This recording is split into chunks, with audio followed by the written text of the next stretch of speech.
윤석열 총장이 독재와 전체주의라고 하는 황당한 얘기를 했죠. 그야 문재인 정부를 뭐 전체주의 독재라고 하는 그런 표현을 하면서 그게 본인의 최고위원이 당선돼야 하는 당이하고 어떤 관계가 네, 있습니까? 아니 우리 문재인 정부가 순항하고 제대로 성공하게 하기 위해서는 그러한 사람들이 뽑혀 나가야 된다.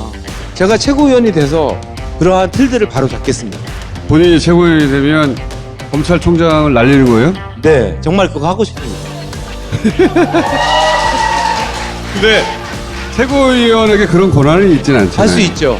국회가 할 수 있습니다.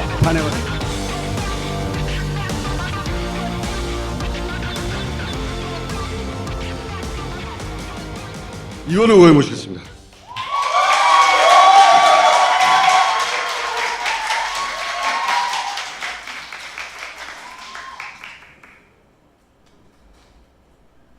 의원님, 방금 전에 환호는 누구한테나 하는 겁니다.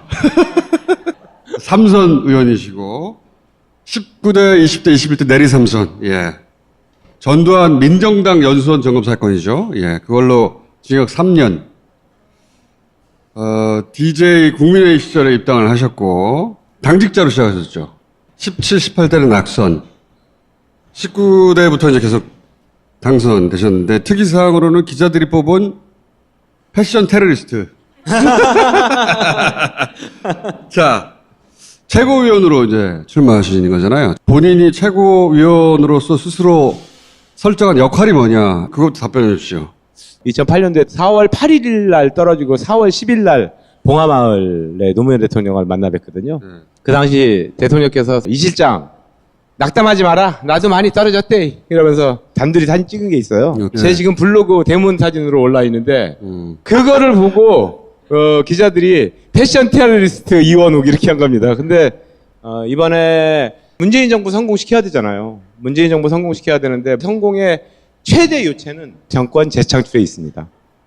지금까지 이원욱 인지도는 굉장히 낮지만 일 잘하는 의원으로 소문나 있는 그리고 동료들에 대한 평가 이런 것들도 굉장히 잘 돼 있는데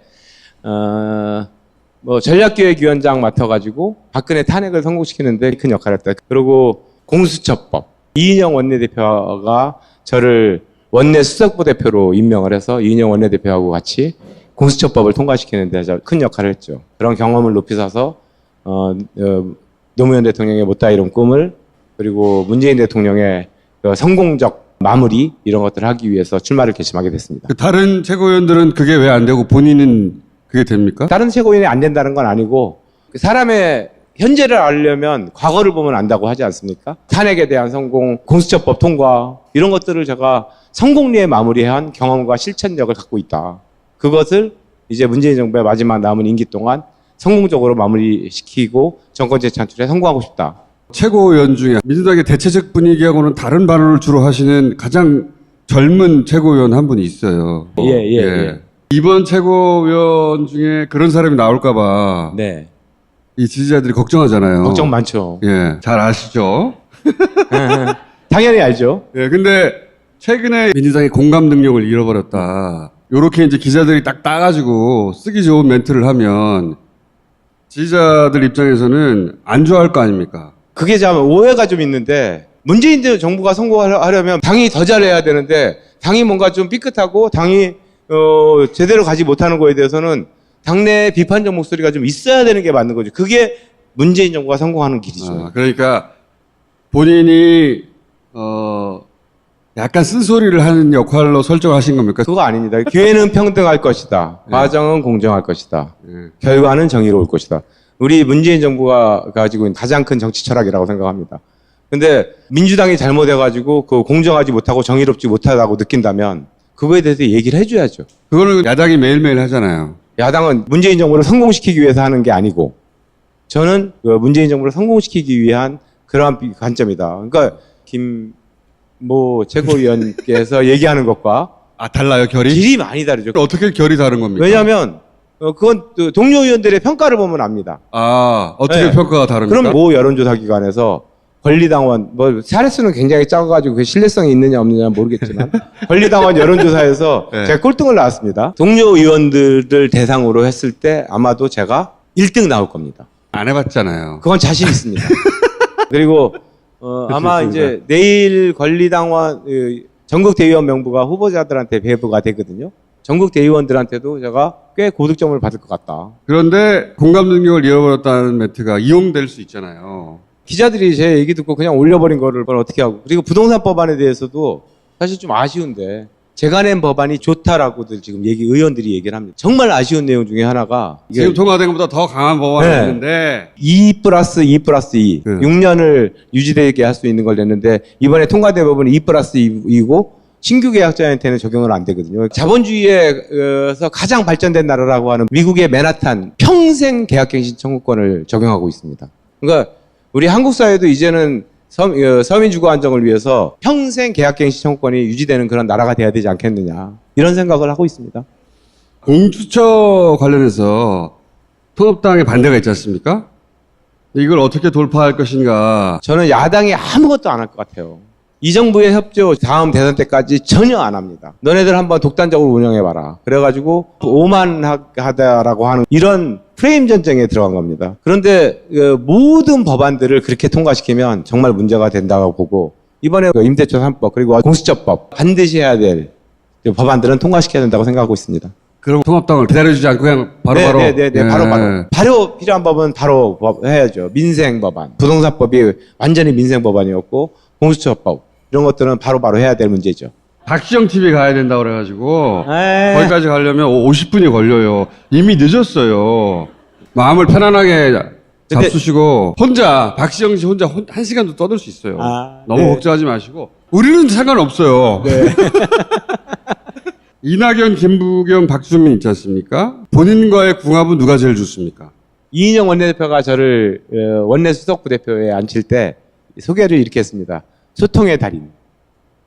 누구한테나 맞춰줄 수 있다? 네, 그 누구한테나 소통의 달인으로서 여러 의원들과 소통을 하면서 지도부 생각도 다 다를 수 있거든요. 궁합도 다 맞아요, 그러면? 다 맞힐 수 있습니다.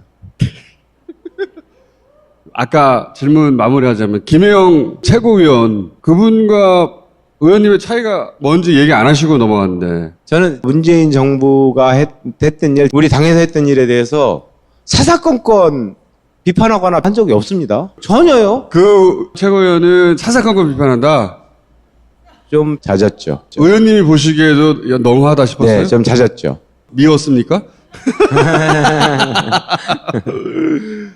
이낙연, 이재명 두 분 중에 누가 더 가능성이 있어요? 이제는 한 번 정도는 호남 대통령이 나올 때가 되지 않았냐라고 하는 이런 생각을 좀 해보고 있는데요.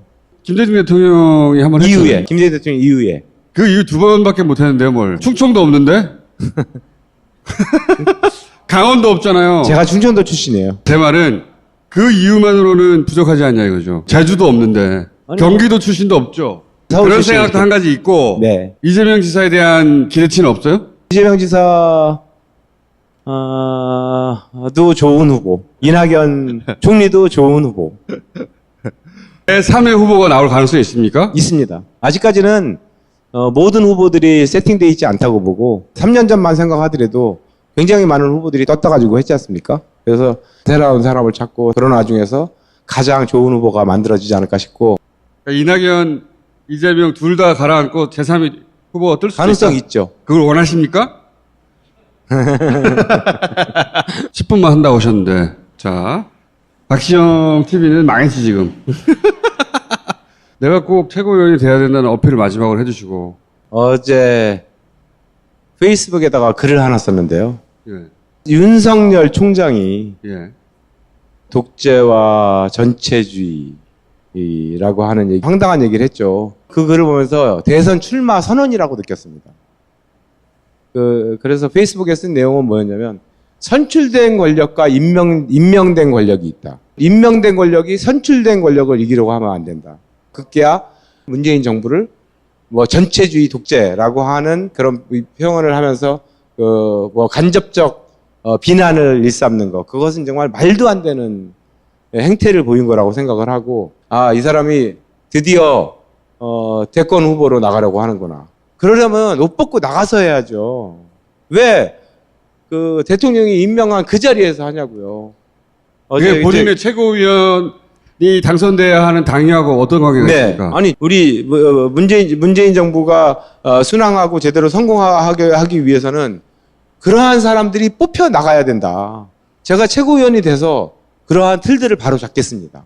본인이 최고위원이 되면 검찰총장을 날리는 거예요? 네, 정말 그거 하고 싶습니다. 근데 최고위원에게 그런 권한이 있지는 않잖아요. 할 수 있죠. 국회가 할 수 있습니다. 탄핵을 탄핵 해서? 소추안도 있고. 그러면 문재인 근데 정부가 이것이- 임명한 검찰총장을 문재인 정부에서 탄핵 소추한 이건 민주주의의 기본 원칙을 어긴다는 행동을 하고 있기 때문에 청와대와 의 충분한 조율을 거쳐서 해야 되는 일이라고 그럴 생각합니다. 때 그 의견을 강하게 개진하는 최고위원이 되고 그런 최고위원이 필요하다. 네, 간절합니다. 그런 거로는 다른 사람 못한다. 제가 언제 못한다 그랬습니까? 좀 잘 좀 봐주세요. 오늘 좀 여기까지 할게요. 감사합니다. 네, 고맙습니다. 기호 7번 행운의 넘버인데 제가 요즘 이렇게 하거든요. 그거 하나만 보여드리고 나갈게요. 불공정에 욱! 불의에 욱! 미통당에도 욱! 하는 이원 욱!